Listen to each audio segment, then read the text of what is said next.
शिवसेनेचे नेते बाळा नांदगावकरजी, अविनाश अभ्यंकरजी, संदीप देशपांडेजी आणि माझे शिवसेनेतले सहकारी उपनेते पक्षाचे दत्ता अण्णा गायकवाड, नाना गायकवाड, वसंतराव विखे, खासदार राजाभाऊ वाजे, डी.जी. सूर्यवंशी आणि दिनकरराव पाटील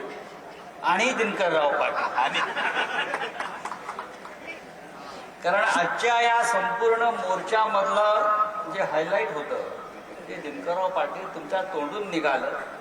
फक्त छत्रपती शिवाजी महाराजाबरोबर फोटो काढून चालत नाही, रक्तामध्ये छत्रपती शिवाजी असावा. आणि हे जे समोर दोन्ही बाजूने जे सैनिक बसले आहेत त्यांच्या रक्तात शिवाजी आहे, त्यांच्या रक्तात छत्रपती शिवाजी आहे. म्हणून हे रस्त्यावरती सरकारला आव्हान देण्यासाठी उतरले.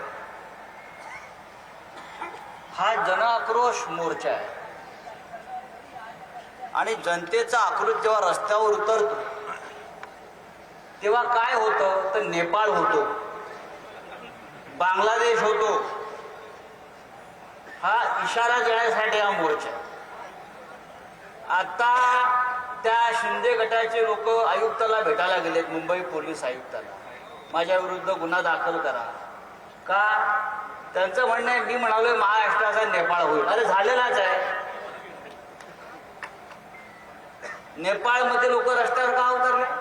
त्याचं कारण नाशिकमध्ये प्रचंड भ्रष्टाचार, सरकारी पैशाची लूट, अंमली पदार्थाचा प्रचंड व्यापार, तरुण मुलं नशेच्या आहारी गेली जे नाशिकमध्ये दिसत आहे, महिलांवर अत्याचार. या नाशिकसह महाराष्ट्रात यापेक्षा जर वेगळं काय घडलं नसेल तर नेपाळच्या तरुणांनी जो इशारा दिलाय तो आपण लक्षात घेतला पाहिजे, हे माझं म्हणणं आहे. आमचा अंत पाहू ना. मगासपासून अस्वस्थ आहे त्या राहुल धोत्रेचा फोटो पाहून. हा राहुल धोत्रे तरुण मुलगा, त्याची हत्या निर्घृणपणे केली. कोणी केली? देवेंद्र फडणवीसच्या कार्यकर्त्याने, गिरीश महाजनच्या कार्यकर्त्याने केलेले आहे. कुठे गेला हा उद्धव निमसे? कसा मिळत नाही? आमचे कार्यकर्ते बरोबर मिळतात आंदोलन करणारे.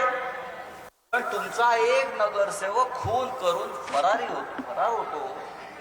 तो गिरीश महाजनला बंगल्यावर जाऊन भेटतो फरार असताना. हा, त्याला कोण वाचवत आहे? कुठल्या बंगल्यात लपलाय तो सरकारी? हे जर राज्याच्या गृहमंत्र्याला आणि नाशिकच्या पालकमंत्र्याला माहीत नसेल तर तुम्ही राज्य करायला नालायक आहात. या तरुण मुलांच्या हत्या 40 खून झाले या शहरामध्ये. सावरकरांनी पण हत्या केल्या देशाच्या स्वातंत्र्यासाठी. बरं का, तुम्ही नावं घेतली कानेरे, सावरकर. पण आता ज्या हत्या होत आहेत या जमिनी लुबाडण्यासाठी, लुटमार करण्यासाठी, हे नाशिकचं चरित्र आहे. ज्या नाशिकच्या पावित्र्याच्या, नाशिकमध्ये घडलेला रामायणाचा आणि आढावा घेतो त्या नाशिकमध्ये काय झालं दिनकरराव, दत्ता नाना? हे नाशिक आपल्याला बदलायचं आहे. आणि म्हणून हा मोर्चा ही सुरुवात आहे. या टोप्यातल्या टोप्यातून त्याचं लिहिलं आहे संयुक्त मोर्चा. यापुढे नाशिक मधला प्रत्येक कार्यक्रम संयुक्तच होणार. नाशिक नाही तर महाराष्ट्रात होणार. आता काय व्हायचं राहिलं? दोन भाऊ एकत्र आले. हा, तुमची समस्या मी आज ऐकणार आहे.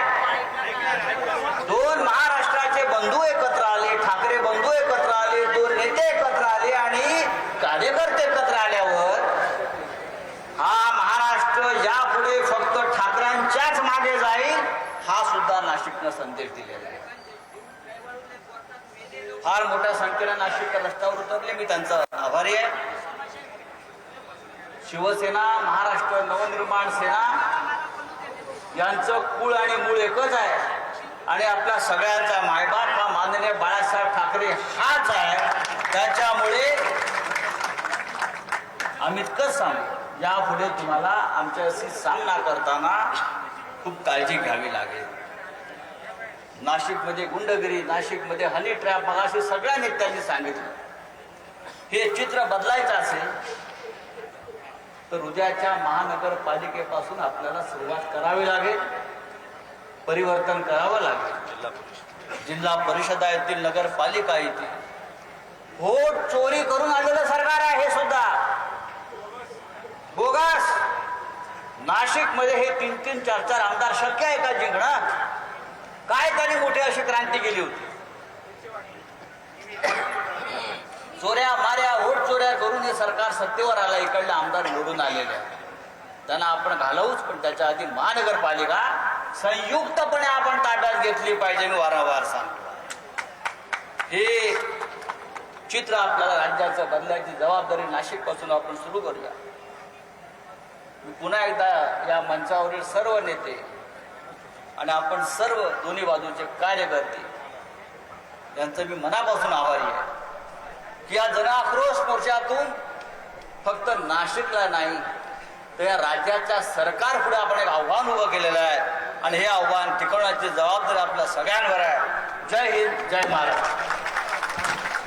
धन्यवाद साहेब.